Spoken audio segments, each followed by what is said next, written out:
Anaheim Zen Sangha, and my name is Mo Weinhardt. It's a real pleasure to be here with all of you. Thank you for having me. I'm a dedicated member of Empty Moon. However, I live in Oakland, so I don't get to see all of you as often as I would prefer.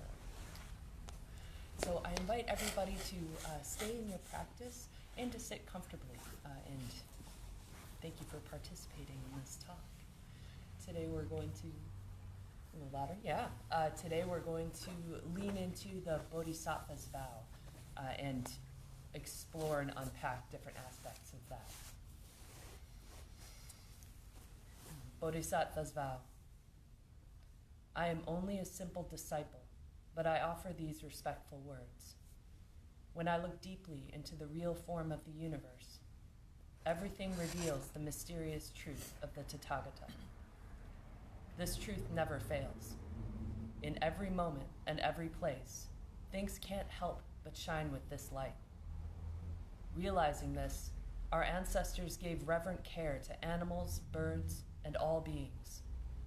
Realizing this, we ourselves know that our daily food, clothing, and shelter are the warm body and beating heart of the Buddha. How can we be ungrateful to anyone or anything? Even though someone may be a fool, we can be compassionate. If someone turns against us, speaking ill of us and treating us bitterly, it's best to bow down. This is the Buddha appearing to us, finding ways to free us from our own attachments, the very ones that have made us suffer again and again and again. Now, on each flash of thought, a lotus flower blooms, and on each flower, a Buddha.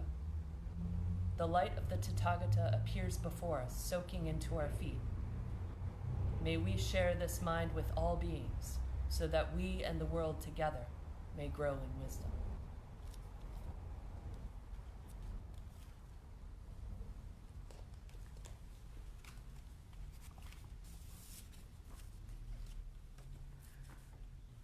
So for me, growing in wisdom is a journey without end.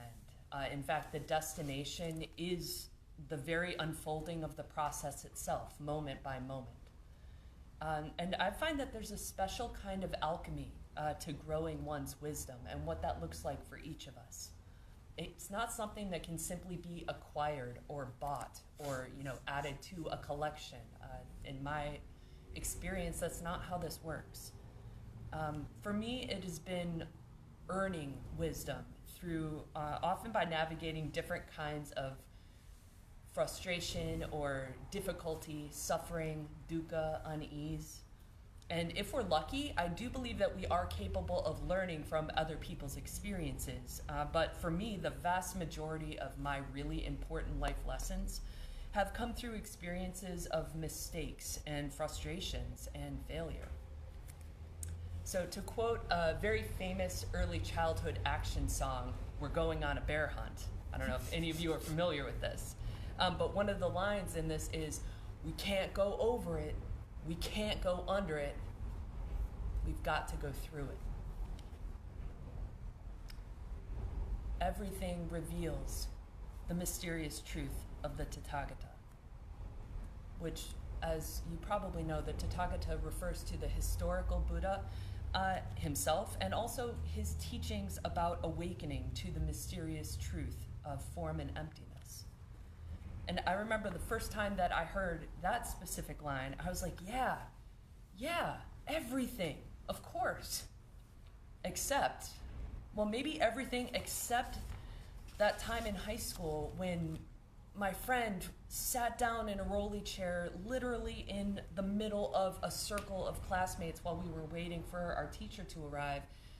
And she was a little overweight and she broke the chair, and I laughed. Maybe that's not part of it.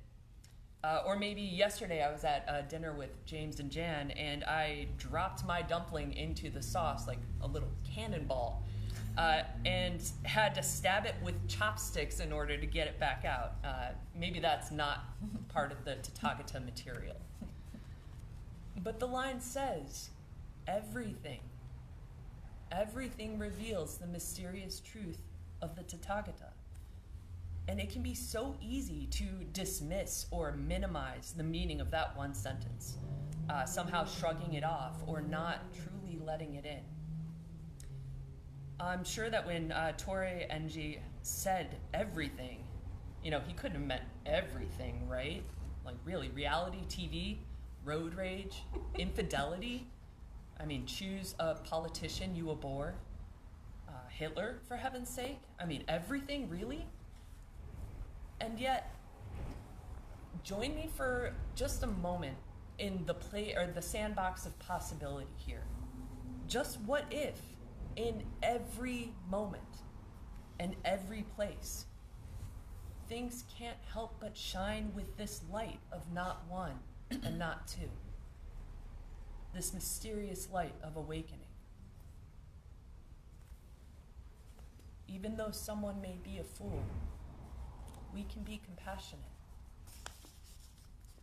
Well, this certainly reframes my morning commute. It changes the perspective. That line in particular holds special significance for me. Aside from the more obvious interpretation of being compassionate towards all those other fools on the commute to work, it's taken me a shockingly long time to realize that it's also inviting me to be compassionate toward myself when I am a fool. That's often a tall order for me. It's infinitely easier for me to be compassionate with others, and it's much more of a challenge for me to show that same open-hearted compassion toward myself. Apparently there are parts of me that sincerely believe that in some bizarre way, all other beings are worthy of this kindness, except me. Just like all things reveal the mysterious truth of the Tathagata, except for my stupid slippery dumpling. What is this common phenomenon of exclusion? And I wonder how it shows up for you.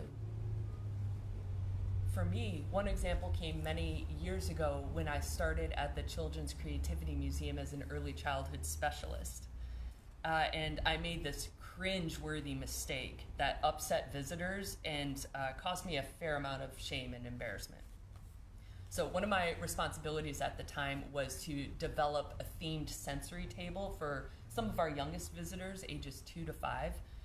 And for those who don't know, a sensory table is like a large rectangular table with a clear tub inside, so you can put different liquids or solid materials in there and create this amazing experience for children to play and explore and engage their senses as fully as possible. And I designed this awesome moon-themed sensory table. And I had found this container of dried, crumbled up clay in one of the art closets. And I was like, perfect, moon dust. That's exactly what I needed.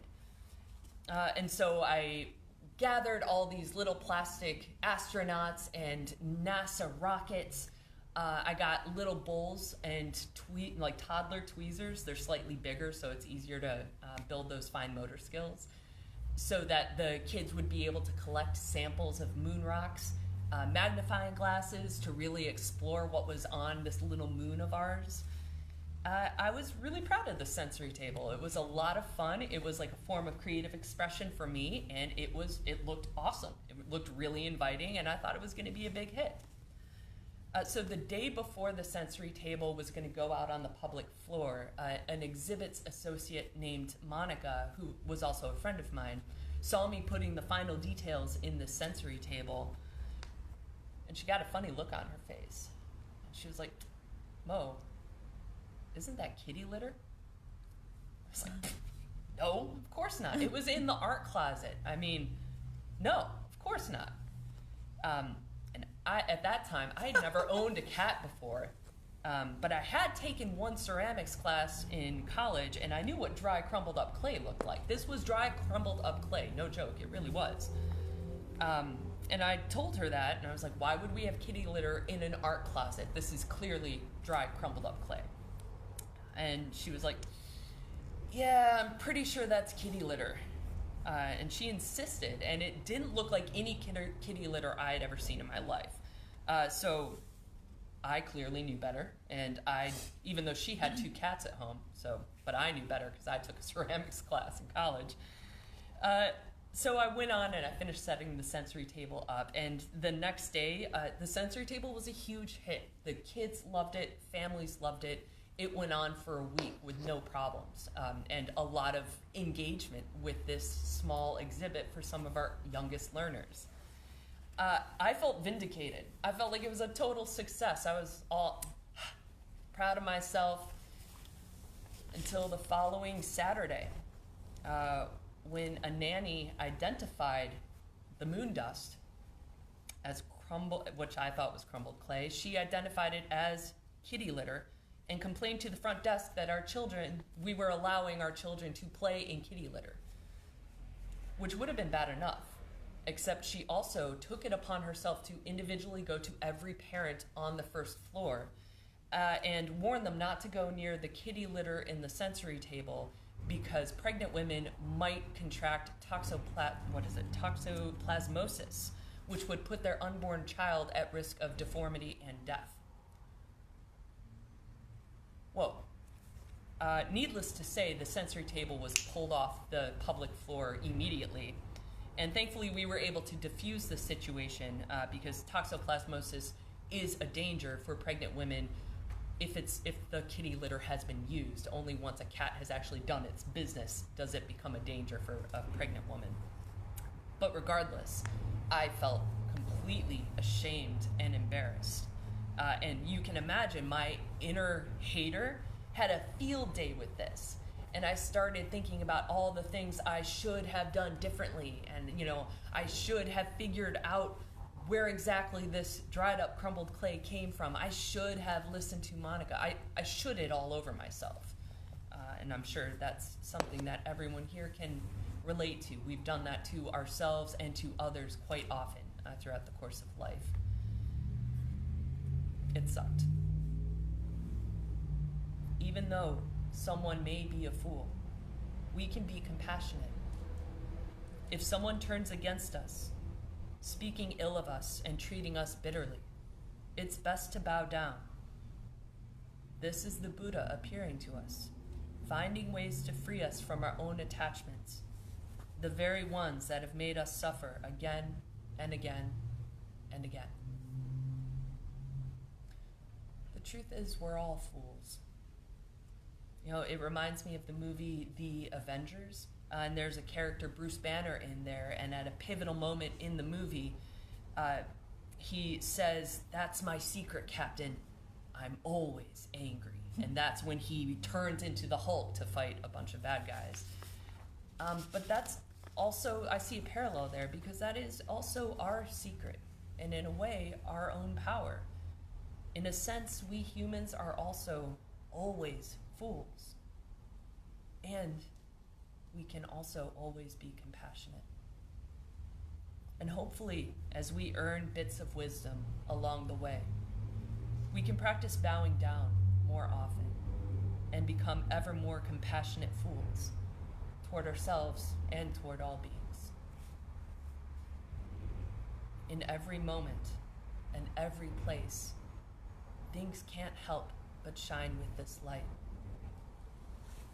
How can we be ungrateful for anyone or anything? Indeed, those many kalpas we've spent hurting others, harming ourselves, making mistakes, saying or doing the wrong thing, we can't go over them. We can't go under them. We've got to go through them so that we and the world together may grow in wisdom.